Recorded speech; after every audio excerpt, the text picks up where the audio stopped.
Hi there, I'm Paul Mitchell, leadership coach, author and founder of The Human Enterprise. And today I want to talk to you about 3 small words with one hell of a big impact. And those words are one-on-ones. Often leaders will come to me and they'll say, Mitch, I'd like to do a team development workshop, but we can't do it for a couple of months. Any suggestions in between? And I give them those 3 words, one-on-ones. But here's the problem with one-on-ones that I see, or 3 problems. First one, people aren't having them. They're just not having them. 2, if they do schedule them, they get cancelled. And 3, if they have them, it's all about work in progress and nothing to do with the person. So enough of that. Here's how you really milk the joy, milk the outcomes, milk the possibilities out of your one-on-ones. First of all, make a commitment to have them. Build them into the normal cadence of your work. Yes, you may have stand-ups, then you have one-on-ones.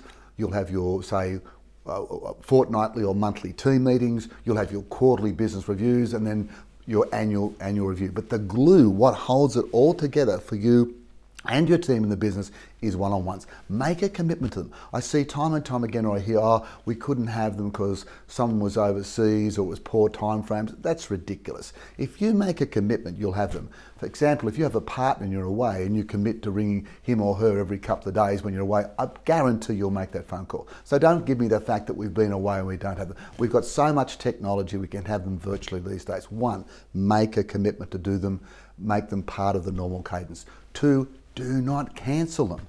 Make them sacrosanct. I often see, oh, what have I got on there? Oh, I've got a one-on-one, I can move that. Yeah, you move that too often, and I tell you what, your reputation as a manager will really suffer, as a leader will really suffer. The other thing too, if you're a board member, so you want to go into board positions, if you ever become a board member, what you'll find, there's an annual report, and it'll have how many meetings we had that year, and how many board meetings did you attend. 9 out of 12, 8 out of 12, 6 out of 12. If you're having one-on-ones and say you're having 20 a year, what would your score be? And would you like that in an annual report? Please do not cancel your one-on-ones.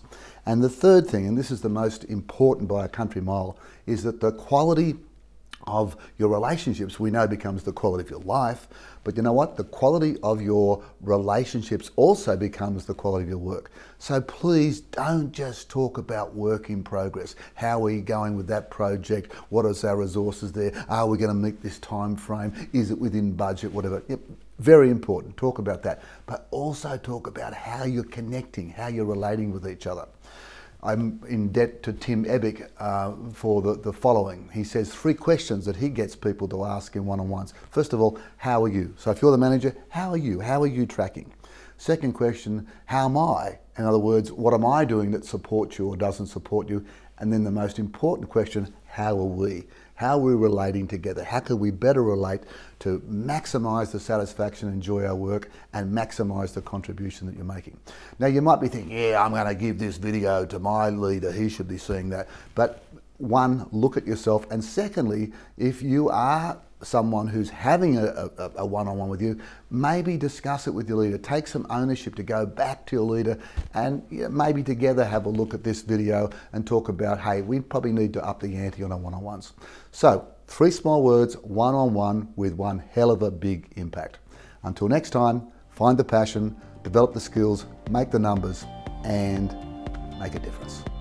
Hey, thanks for watching this video on the power of small tweaks or small leadership tweaks. We'd love your feedback, so keep it coming via email and social media. And if you believe in the power of small tweaks, I guarantee you also believe in the power of learning. So please, if you want to continue your learning, grab a copy of my latest book, Your Leadership Diamond, How to Transform the Way You Live Your Life, Lead Your People and Leave a Legacy. Right now, at the time of releasing this video, we've got some great bonuses available for you.